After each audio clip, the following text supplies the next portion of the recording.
Morning and Evening, by Charles Spurgeon, January the 6th, a.m. Casting all your care upon him, for he cares for you. 1 Peter chapter 5, verse 7. It is a happy way of soothing sorrow when we can feel, He careth for me. Christian, do not dishonour religion by always wearing a brow of care. Come, cast your burden upon your Lord. You are staggering beneath a weight which your Father would not feel. What seems to you a crushing burden would be to him but as the small dust of the balance. Nothing is so sweet as to lie passive in God's hands, and know no will but his. O child of suffering, be thou patient. God has not passed thee over in his providence. He who is the feeder of sparrows will also furnish you with what you need. Sit not down in despair, hope on, hope ever. Take up the arms of faith against a sea of trouble, and your opposition shall yet end your distresses. There is one who careth for you. His eye is fixed on you, his heart beats with pity for your woe, and his hand omnipotent shall yet bring you the needed help. The darkest cloud shall scatter itself in showers of mercy, the blackest gloom shall give place to the morning.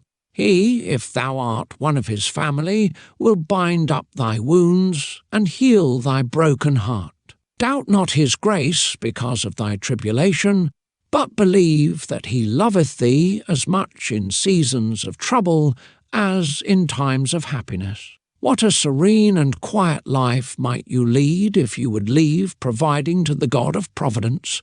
With a little oil in the cruse and a handful of meal in the barrel, Elijah outlived the famine, and you will do the same. If God cares for you, why need you care too? Can you trust him for your soul and not for your body? He has never refused to bear your burdens. He has never fainted under their weight. Come then, soul, have done with fretful care, and leave all thy concerns in the hand of a gracious God. January the 6th, p.m. The hand of the Lord was upon me in the evening. Ezekiel chapter 33, verse 22. In the way of judgment this may be the case, and, if so, be it mine to consider the reason of such a visitation, and bear the rod and him that hath appointed it. I am not the only one who is chastened in the night season. Let me cheerfully submit to the affliction, and carefully endeavour to be profited thereby. But the hand of the Lord may also be felt in another manner, strengthening the soul and lifting the spirit upward towards eternal things. Oh, that I may in this sense feel the Lord dealing with me. A sense of the divine presence and indwelling bears the soul towards heaven as upon the wings of eagles. At such times we are full to the brim with spiritual joy and forget the cares and sorrows of earth. The invisible is near, and the visible loses its power over us. Servant body waits at the foot of the hill, and the master spirit worships upon the summit in the presence of the Lord. Oh, that a hallowed season of divine communion may be vouchsafed to me this evening. The Lord knows that I need it very greatly. My graces languish, my corruptions rage, my faith is weak, my devotion is cold. All these are reasons why his healing hand should be laid upon me.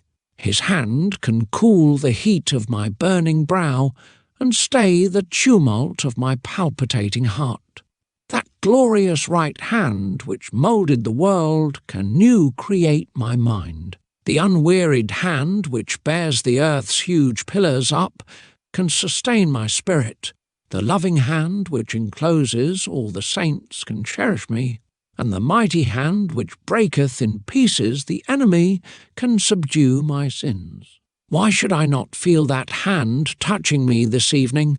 Come, my soul, address thy God with the potent plea that Jesu's hands were pierced for thy redemption, and thou shalt surely feel that same hand upon thee which once touched Daniel and set him upon his knees, that he might see visions of God. May you find encouragement and comfort in the Lord Jesus Christ, dear brothers and sisters.